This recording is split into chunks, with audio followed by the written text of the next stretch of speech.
Hola, ¿qué tal a todos? Espero que hayáis tenido un buen día. Soy Gaspar Rico Fernández y os voy a presentar esta pequeña charla sobre las epidemias en el sur de la China y sobre todo vamos a ver un poquito cómo está el estado de la medicina china a finales de la dinastía Qing, sobre todo en lo que respecta al conocimiento de las epidemias. Vamos a ver un poquito una revisión de las ideas a lo largo de este último siglo, si bien vamos a tomar un poquito también las ideas de predecesores que han establecido un poquito las bases de todo. Todo lo que vamos a ver está basado en los trabajos, en las obras de Florence Bretel-Establé, una francesa que trabaja en el CNRS, el Centro Nacional de Investigación Científica, aquí en Francia. Una de sus obras más conocidas es La Santé en Chine du Sud, la salud en China del Sur. Me gustan mucho sus trabajos. Hemos utilizado también otros artículos porque ofrece algo muy riguroso, muy serio. No se mete mucho en estadísticas, etcétera, establece hechos y no hace ningún juicio de valor como a menudo suele ocurrir con los trabajos en los que siempre hay una cierta comparación entre la medicina china y la medicina occidental. Aquí Florence realmente expone los hechos, los explica, los narra y es algo muy enriquecedor. Es una de las referencias en la materia en todo lo que concerne este tema de la salud en China del Sur. ¿Por qué? Como vamos a ver más adelante, el sur de la China fue ocupado, fue una de las concesiones dadas a los franceses, con lo cual tenemos muchas fuentes bibliográficas para poder estudiar lo que pasaba en esa zona, tanto chinas como del gobierno francés. Nos vamos a delimitar, como acabo de decir, en el sur de la China, en las zonas de Yunnan, Guangxi y Guangdong, para no hacer algo demasiado vasto y del que no tendríamos informaciones. Vamos a hablar un poquito del sur. El sur de la China tiene una reputación en aquella época malísima. Es decir, que la gente no quería ir al sur. Ahora mismo aquí nosotros en España queremos ir al sur, en Francia quieren ir al sur. En aquella época en China no querían ir al sur porque estaba poblado, llena de miasmas, llena de agentes patógenos, en los que habían ciertos valles en los que no podías ni atravesarlos. Narra alguna que otra anécdota en la que cuenta como un ejército atravesando uno de los valles del Yunnan, pues la mitad de la armada murió, porque contrajeron una enfermedad que no se sabe ni cómo se llama, una enfermedad húmeda debido a los miasmas de aquella zona, y morían todos como moscas. Hasta tal punto que la gente no quería desplazarse para nada en esas regiones. Los funcionarios que eran enviados al sur de la China, que sea en el Guangxi, sobre todo en Yunnan, en Guangdong, no querían ir. Incluso el gobierno tenía que hacer castigos especiales para esa gente que no quería desplazarse y trabajar en la zona del sur. Siempre ha sido considerado el sur de la China como una zona de enfermedades, de epidemias, de cosas muy malas, sobre todo con una visión un poquito medieval del cuerpo y de lo que ocurría, como vamos a ver. En cambio, lo que más curioso es que para los locales, para la gente del sur, no había tantas enfermedades, no habían tantas epidemias como se cuenta. Ellos sí, bueno, hay erupciones cutáneas, etcétera, la gente muere, pero bueno, no más que en otros sitios. Vamos a hablar antes de abordar el tema médico, vamos a abordar un poquito el tema del folclore, de las costumbres que ya en aquella época, bueno, incluso en aquella época, a finales del siglo XIX y inicios del siglo XX, lo cual ya nos saca de la Edad Media, por supuesto, sobre todo al menos en lo que concerne a Europa. Y vemos que en China siguen habiendo unos ritos antiguos que están muy enraizados, hasta tal punto que es el gobierno el que pone pone en funcionamiento esos ritos cuando hay epidemias, cuando hay una mortandad muy, muy elevada. Esos ritos vienen de dos tradiciones. La primera es la visión de las primeras dinastías, los Shang y los Zhou, en los que consideraran las enfermedades como ocasionadas por seres maléficos, pero caprichosos, es decir, que no tenían ni venían sin ton ni son, sin ninguna causa aparente. Y por otra parte, más adelante, los siglos III y IV, ya con las influencias de las tradiciones religiosas como el taoísmo, el confucianismo, el budismo, ya entramos en algo divino, un castigo divino por haber cometido una falta, porque el emperador no ha sido correcto, porque el pueblo no se ha portado bien. Entonces vienen las epidemias para castigar. Con lo cual, las acciones para eliminar esa enfermedad, porque son enfermedades, son dos. Los arrepentimientos de las faltas, con diferentes fórmulas que están catalogadas y bien descritas en ciertos libros, sobre todo los Zhou, y prácticas, lo que se llama prácticas apotropaicas. Esta palabra tan rara quiere decir son prácticas que pueden ser magia, pueden ser rituales, pueden ser plegarias, cuyo objetivo es eliminar el perverso, el maleficio, o mejorar la salud. Con lo cual tenemos, por ejemplo, en China, regularmente durante el año, aún quedan restos de esas tradiciones en las que la gente salía a la calle, eran procesiones como las que podemos conocer un poquito más del Año Nuevo, donde había muchos petardos, colores, etcétera, y había un amontonamiento de gente impresionante. Imaginaos, una época donde había muchas epidemias. Para curar la epidemia que estaba presente en aquella época, salían todos a la calle, con bombos, con petardos, con dragones, con ciertos dioses, como vamos a ver, para eliminar la enfermedad, con la que yo imaginaos que había un nuevo pico de epidemia impresionante.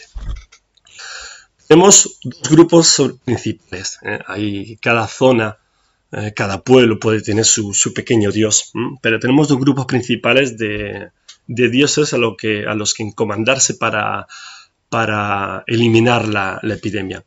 Primero tenemos un grupo de 5 dioses, se llaman Changjiangbo, Chao Kongming, Xi Guanye, Chong Shikuei y Liu Yuanda. Estos 5 semidioses se presentaron al fundador de los Sui, de la dinastía Sui, y fueron tomados como protectores contra las enfermedades. Y en ciertas procesiones de chinas, si no me equivoco, es el 5.º día del 5.º mes lunar, salen a la calle 5 muñecotes grandes representando a estos semidioses, y con muchos petardos, mucho ruido, mucho colorido, para ahuyentar al perverso, al maligno. También tenemos, esto es más actualmente, al finales del siglo XIX, el gobierno hacía muchas plegarias y procesiones dedicadas al dios Chen Huangshen, que es el dios de los muros y las fosas. Y este dios se dedicaba a acompañar a los seres maléficos que no encontraban su camino para llevarlos al más allá, porque al no encontrar su camino, pues atacaban lo primero que veían. Un dato curioso que ocurre en muchas procesiones de este tipo para eliminar las epidemias, las enfermedades, es que hay una especie de barco en bambú que va a acompañar durante toda la procesión, y al final vamos a decir que esos dioses o el pueblo van a empujar el mal hacia ese barco de bambú, que van a encender, van a prender fuego y van a dejar ir en un barco para que, digamos, dejase alejarse el miasma. Se va a quedar encerrado allí y es expulsado. Por ahora es todo. Vamos a seguir ahora mismo, vamos a atacar un poquito después de esta introducción con el aspecto más médico. Bueno, vamos a seguir ahora con la parte un poquito más médica, creo que la que seguramente os interesará más. Y vamos a hablar del tema de epidemia, ¿eh? La epidemia en la sociedad china, en la medicina china. Lo he llamado esta diapositiva mito-realidad porque realmente la palabra epidemia, aunque bien existe, o al menos hemos tomado ciertas palabras del chino, o el chino ha tomado ciertas palabras para nombrar la epidemia, realmente es algo que no, de lo que no se hablaba.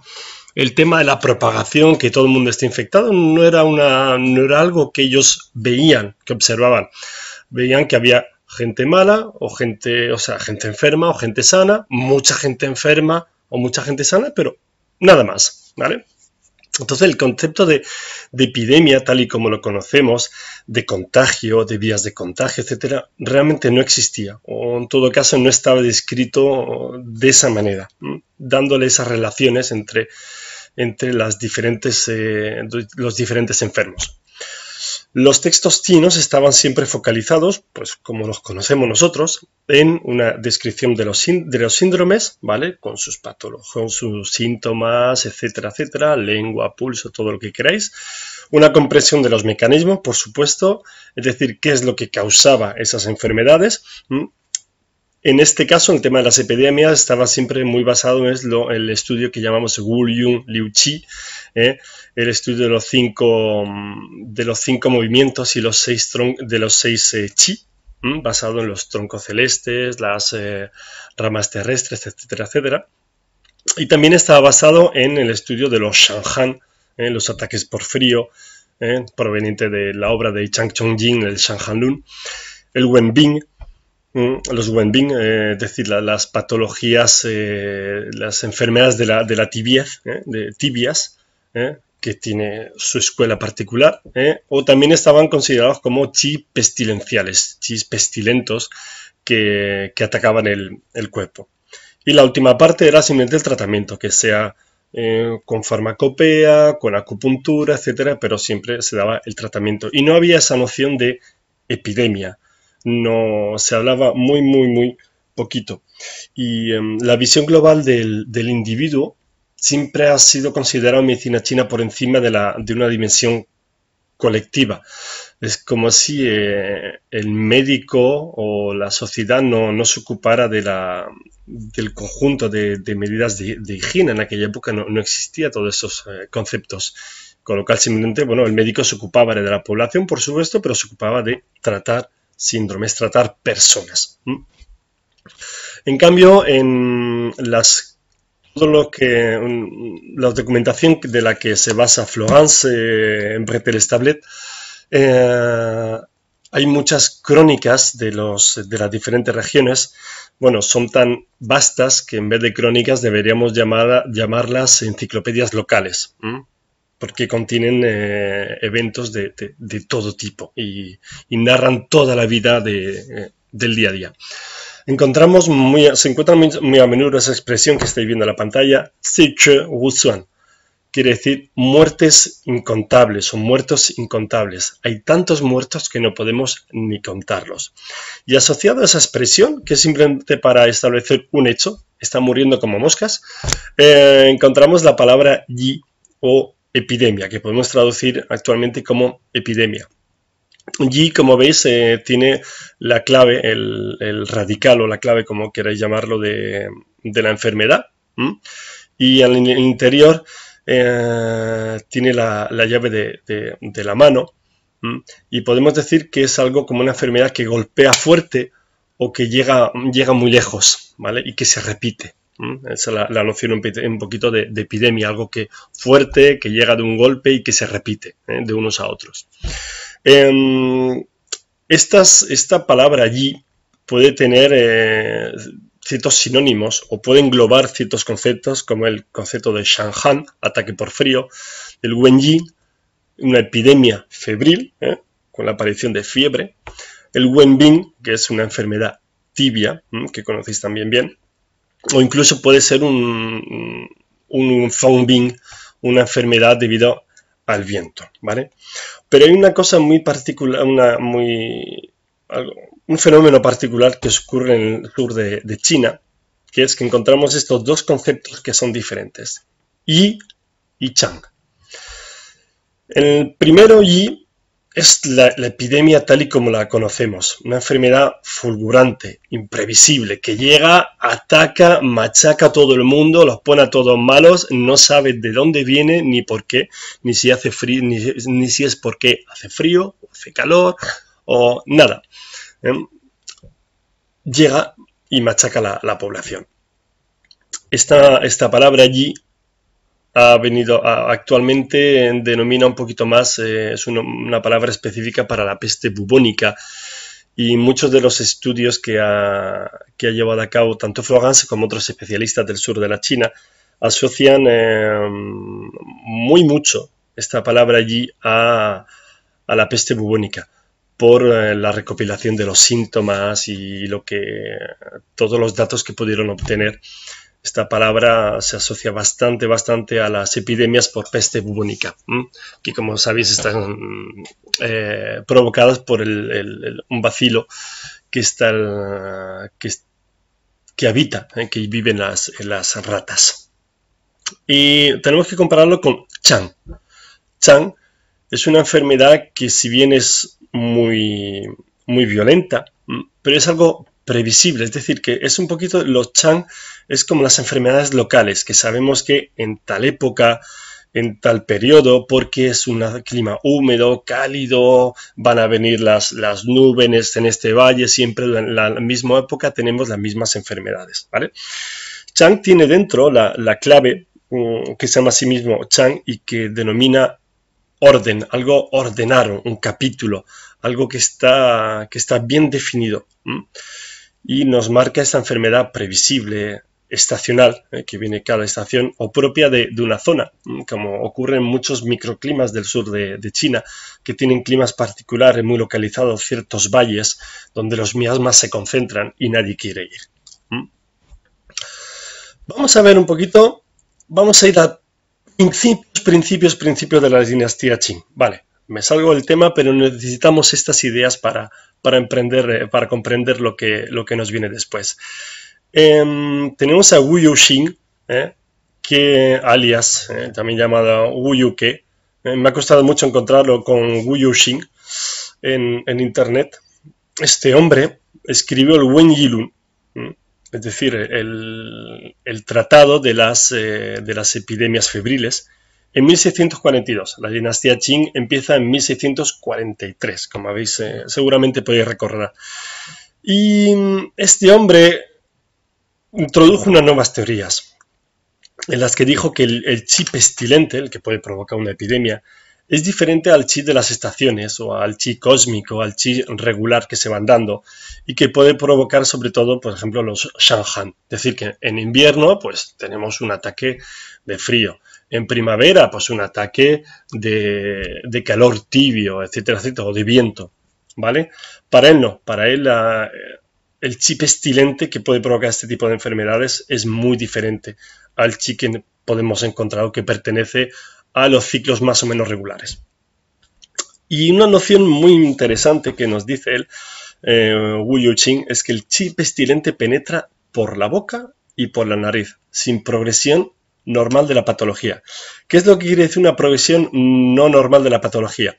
Para los que habéis estudiado el Shanhalun, sabéis que las enfermedades pueden atravesar, hay un proceso lógico que es del Taiyang al Shaoyang, al Yangmin, etcétera, etcétera, atravesando diferentes capas de canales, o varias a la vez. Sabéis que la enfermedad se puede situar en diferentes, pero hay una cierta lógica. Para Wu Yuxing, cuando hay un chi pestilente que entra en el cuerpo, él va a penetrar sin dar unos síntomas bien definidos, ¿vale? Lo que ahora, por ejemplo, estamos viviendo con el coronavirus es que hay algunos que tienen problemas cardíacos, otros, sobre todo, pulmonares, es lo más frecuente, pero los hay que tienen diarreas, que tienen dolores musculares, etcétera. Es decir, que es un poco caótico todo esto. Y él critica, Wu Yuxing, volvemos a él, este hombre critica mucho a los que tratan los Wenyi o los Wenbin, que como hemos hablado, si no me equivoco, son sinónimos, mediante el de Shang Han Lun. Para él, las teorías no corresponden con la patología y deben tratarse con las teorías correspondientes con la escuela de Wenbin, con la escuela de las enfermedades de la tibieza. Vamos a seguir un poquito. Ahora ya tenemos un poco. Guiyou-Xin siento porque me he ido de tanto en tiempo como en espacio. Realmente no viene del sur de la China, bueno, al menos del Gran Sur, sino de un pueblecito cerca de Shanghai. No me acuerdo ahora mismo el nombre, pero está considerado como la Venecia del Este. Seguimos, esta vez con un señor del sur. Este sí que cuando vemos con el gorrito nos recuerda a un tío del sur, pues recogiendo su arroz tranquilamente en las colinas de Yunnan.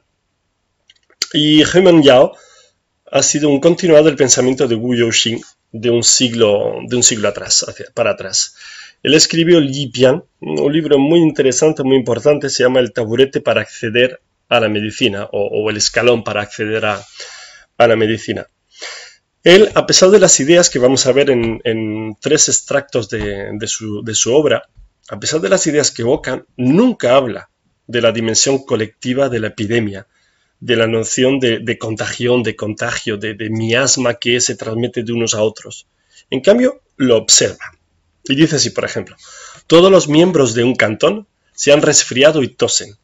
También se trata de una epidemia. Utilizar el polvo, en medicina china san, que expulsa el veneno. Por otro lado dice, en un mismo cantón, todos tienen fiebre y calor interno. Utilizar la decocción para eliminar la epidemia.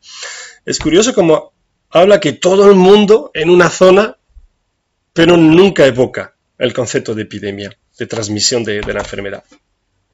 Y nos dice así, con este texto vemos la continuidad con el autor anterior, de principios de la dinastía Qing. Dice así, las enfermedades epidémicas febriles, Wen Yibing, no son enfermedades frías. Los médicos de hoy se equivocan al creer que son enfermedades frías. Aquí volvemos un poquito con el tema de que no hay que, al decir que no son enfermedades frías, quiere decir que no debe tratarse para ellos con el Shanghalu. Las enfermedades frías se cogen con el chi regular del cosmos, Shanghan Kantianti de Changqi, mientras que en nuestro caso, el chi putrefacto del cosmos, Zi Kantianti de Lichi, este patógeno, Xi, Xie, entra por la boca y la nariz, no reside en profundidad en los órganos, no reside en la superficie, en los canales. Se encuentra en el intersticio entre la superficie y el interior. Abro un paréntesis. Para los que conocéis el Shanghalun es algo muy curioso. Dice que no hay que utilizar la teoría del Shanghan, pero en cambio te está diciendo claramente que la enfermedad está medio, ni en externo ni en interno, está entre los dos. Para tirar el Shanghalun podríamos llamar esto un Shaoyang. ¿Qué es lo que ocurre? Es que He Mengyao no conoce bien en profundidad el texto de Chang Chongyin o considera que los chi pestilenciales, las epidemias, deben tratarse de otra manera, que es algo diferente. En cambio, volvemos como, al igual que el autor anterior, para él el patógeno de este tipo de patologías entra por la boca y la nariz. Dice, cuando esta enfermedad comienza ya aversión al frío y justo después llega la fiebre. No es para nada como en las enfermedades frías en las que la fiebre y la aversión al frío ocurren al mismo tiempo. Como sabréis, cuando tenemos un taiyang, la fiebre y la aversión al frío está al mismo tiempo. Es decir, que has cogido un resfriado de muerte, estás sudando, tienes un calor que te mueres, pero te tienes que cubrir porque tienes frío y estás temblando. En cambio, aquí eso es un taiyang. En cambio, aquí nos habla de una enfermedad que alterna con periodos de fiebre y periodos de aversión al frío, o uno o el otro. Y eso realmente lo podemos regrupar fácilmente en los síntomas de la enfermedad Shaoyang, medio externa, medio interna, ¿vale? O ni externa ni interna. Y dice, el patógeno no se halla en los canales, hacerlo sudar lo dañaría. Es decir, que cuando el patógeno no está en la zona externa, los canales, la parte del cuerpo más externa, si hacemos sudar al paciente, vamos a dañarlo más porque ahí no se encuentra el patógeno. Y dice, tampoco podemos purgar, puesto que el patógeno no se halla al interior. Sabéis que la purga se utiliza para expulsar un patógeno que está muy dentro del cuerpo. En este caso no podemos utilizar la purga, no nos interesa, porque el patógeno está entre dos tierras. Vamos a seguir ahora con la parte final de esta charla. Me lo estoy pasando muy bien con vosotros. Y lo he llamado viento del este, viento del oeste. Si conocéis un poquito las obras de Pearl Bach, una mujer que vivió en China a finales del 19, principios del 20, y escribió muchísimas obras. Viento del este quiere decir que dos tradiciones van a empezar a mezclarse en el sur de China a finales del siglo XIX, sobre todo por la presencia de médicos militares franceses que fueron enviados por el gobierno para supervisar, para ver de primera mano el estado de las epidemias y así prevenir ciertas epidemias en Indochina, que era un enclave francés, ¿vale? Una colonia francesa, perdón. Y ellos van a introducir, los médicos occidentales, formados a la medicina occidental, una cierta élite de la medicina, van a introducir la noción de virus, de bacterias, de vías de contagio, ¿vale? De la noción de higiene colectiva e individual. Ellos se quedaron impresionados cuando llegaron allí, ellos ya conocían la higiene, que ya empezaron a implantarse en Europa en aquella época, que no había ningún tipo de higiene particular, que como anécdota, las mujeres siempre parían con una parturienta que iba a casa y todo estaba más bien sucio, no es como ya en aquella época en Europa ibas a parir en ciertos hospitales o ciertas clínicas, ¿vale? Y van a introducir la noción de epidemia y vías de contagio. ¿Qué es lo que va a hacer esto? Esto va a hacer que los médicos locales no van a ser sordos a todo esto, van a escucharlo, van a verlo y sobre todo les va a creo yo, mejorar la comprensión de los fenómenos. Vamos a estudiar 3 autores. Uno es Mao Ming, Wang Shuiyuan, ya estoy cansado y esto que son las 10:30 de la mañana.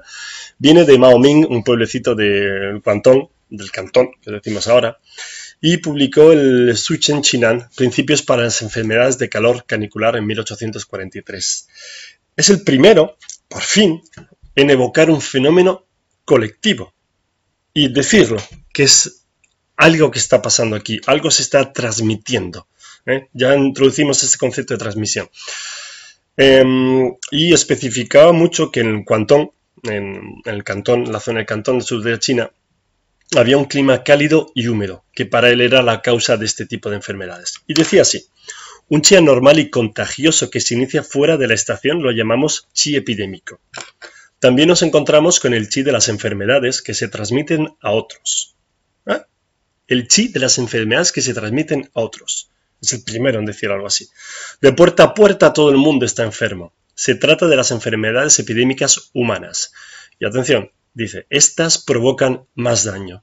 Una enfermedad epidémica humana transmitida por el hombre provoca más daño que las enfermedades debido a el frío que penetra o un verano muy caluroso, etcétera, etcétera.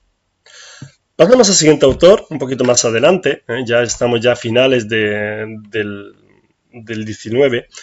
Liang Lianfu, viene de Nanning, también de la región del Guangdong, y escribió el Buchi Yipiyao, lo que un ignorante en medicina debe saber, en 1880.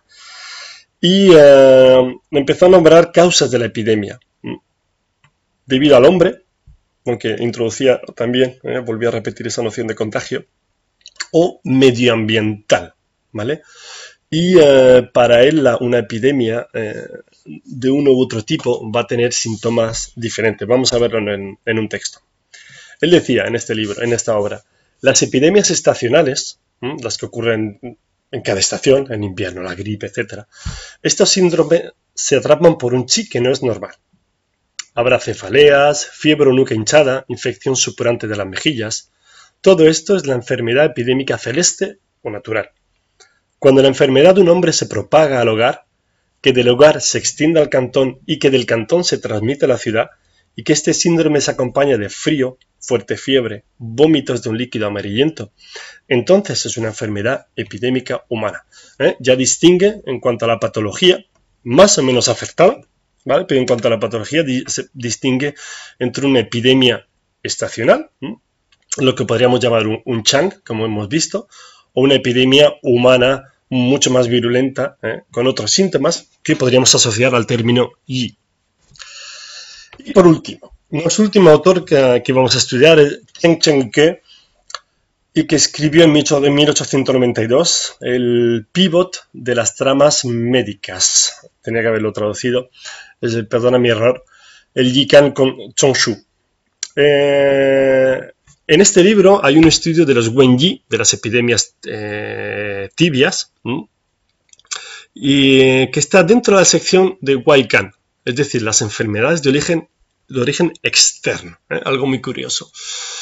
Realizó prácticas de disección en un hospital inglés de Singapur, que es decir, que él sí que se ha mezclado mucho más con el ambiente médico occidental.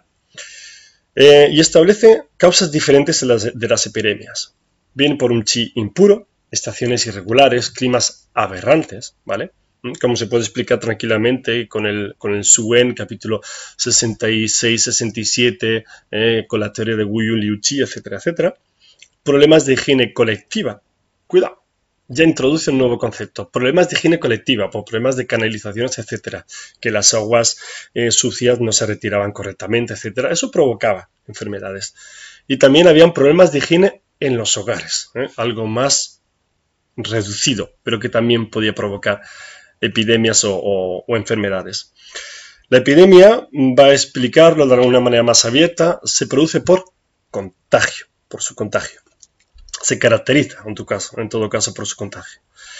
En cambio, ningún autor ha dejado nunca ha olvidado este concepto, que es que en medicina china, da igual en qué época, da igual en qué periodo, da igual con qué teorías, todo es un juego entre Cheng Chi, el chi correcto, el chi regular, y Xie Chi, el chi patógeno. Da igual la fuerza o el tipo. Y él lo dice que la enfermedad, que hay una epidemia o no, va a estar contraída si tu Cheng Chi, tu chi correcto, está disminuido con respecto o es menos fuerte que el Xie Chi, el chi patógeno, que sea una epidemia, que sea un ataque por frío, un golpe de frío, un golpe de viento, etcétera, etcétera. Él fue uno de los primeros en relacionar la expresión Huoluan, que en medicina china la podemos traducir por una enfermedad, especie de gastroenteritis, una enfermedad gástrica muy, muy aguda y muy violenta, con vómitos, diarreas imparables, dolor abdominal, dedos y uñas moradas, incluso, cuando es muy grave, la muerte en horas o en días. Y él la relaciona con el cólera. Y vamos a acabar con unas palabras a modo de conclusión.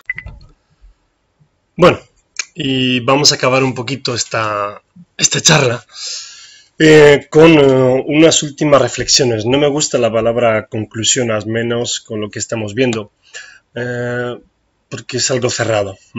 Quisiera compartir un poquito varias reflexiones que me han venido un poquito a la mente. La acabo de preparar ahora mismo, esta mañana, para dejar un poquito que todo madurara en mi cabeza. Lo primero que podemos ver es que la medicina china es una medicina dinámica, que no está parada, que no está acotada con los textos antiguos, con el Neijin Suwen y punto, el Ling Shu y punto. Yo es que soy del Shanhan Lun y punto. Es que no, la medicina china es algo que ha evolucionado, que continúa evolucionando, que continúa cambiando, que continúa adaptándose a los nuevos conocimientos, que adopta ¿eh? Otras terapias que las asimila, que las absorbe y que le mejora también su manera de comprender las cosas. Y no olvidemos una cosa, la medicina china somos nosotros. Es decir que no es un organismo abstracto, somos nosotros. Si nosotros evolucionamos, la medicina china no puede hacer otra cosa más que evolucionar, ¿vale? Otro fruto de reflexión de todo esto es que, como sabéis, hay muchas escuelas de pensamiento. Hay muchas, sobre todo las clásicas, las escuelas del Wenbing, Wenbing Xue, de la escuela de las enfermedades de la tibieza, el Shanhanlun, la escuela de tonificación del yin, de nutrición del yin, de tonificación del yang, de la escuela del fuego, de Huopao, del fuego del fuego corporal, etcétera. Hay un montón de teorías, hay un montón de escuelas. Y yo no creo que, a pesar de lo que hemos visto en esta evolución del concepto de epidemia y todo, no creo que hay una escuela más adaptada que otra a ciertos problemas.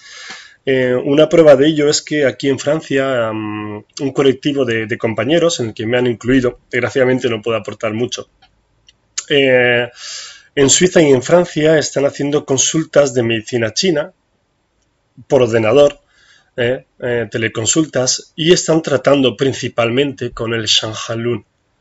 Y como habéis visto antes, lo poco que yo conozco del Shanhanlun, ciertos conceptos se pueden entrar dentro del Shanhanlun, que es la gran ventaja de este sistema, su gran flexibilidad. Entonces, seamos flexibles, aprendamos un poquito de todas las escuelas de pensamiento, chinas como otras, aprendamos de nosotros, porque cada uno de nosotros pensamos de una manera diferente y creo que podemos enriquecernos muchísimo. Si yo te doy una manzana y tú me das una manzana, seguimos teniendo tú y yo una manzana. Pero si tú me das una idea y yo te doy una idea, saldremos ricos de una idea más. Tendremos 2 ideas cada uno. Yo creo que hay un gran futuro para la medicina china. ¿Por qué? Hay un tema que no quería abordar para no salirme demasiado del sendero que me había establecido. Es que en aquella época, a finales del siglo XIX, a pesar de lo que podamos pensar, los médicos no estaban tan bien vistos. No formaban parte de una élite, sino formaban parte del gobierno, es decir, que habían pasado los exámenes imperiales para hacer al gobierno. Y ese tipo de tíos que estaban en el gobierno, los médicos imperiales, los únicos libros que escribían eran libros de recopilación de recetas, de recopilación de ideas, otra vez más de lo mismo, sin evolucionar, sin cambiar, ¿vale? En cambio, los pocos médicos que seguían trabajando con el pueblo y que eran profesionales, es decir, que vivían de ello, eran muy poquitos. Ese tipo de médicos escribían obras prácticas con casos clínicos, ¿vale? Hoy en día, la gran mayoría entre nosotros, vivimos de la medicina china, o al menos intentamos vivir de la medicina china, ser profesionales de ello. Esto en China, al finales del siglo XIX, no era la norma. La norma era que tenías conocimientos médicos, te formabas tú solo, como sabéis que hay muchos grandes médicos que se han formado solos. Habían linajes familiares, por supuesto, pero no era la gran pauta, ¿vale? Nosotros estamos intentando convertirnos en profesionales de la medicina china, acercarnos un poquito más. Yo creo que hay más hoy en día en el mundo profesionales de medicina china que ya en aquella época en China misma. Con lo cual tenemos un gran futuro. La medicina china tiene un gran futuro y gracias a vosotros. Gracias a todos los que intentamos aportar un granito de arena, como en este segundo ciclo de conferencias de Un Pulso para la Vida. Quisiera agradecer a Manu Moreno, toda su organización y ese amor que nos da a todos y que no nos abandonará nunca. Te mando también un beso muy fuerte, Manu, Y bueno, chicos, me imagino que ya tiene que ser sobre las 7 de la tarde, así que va siendo ahora, al menos aquí en Francia, de tomar el aperitivo. Os dejo, quedaos en casa y hasta pronto.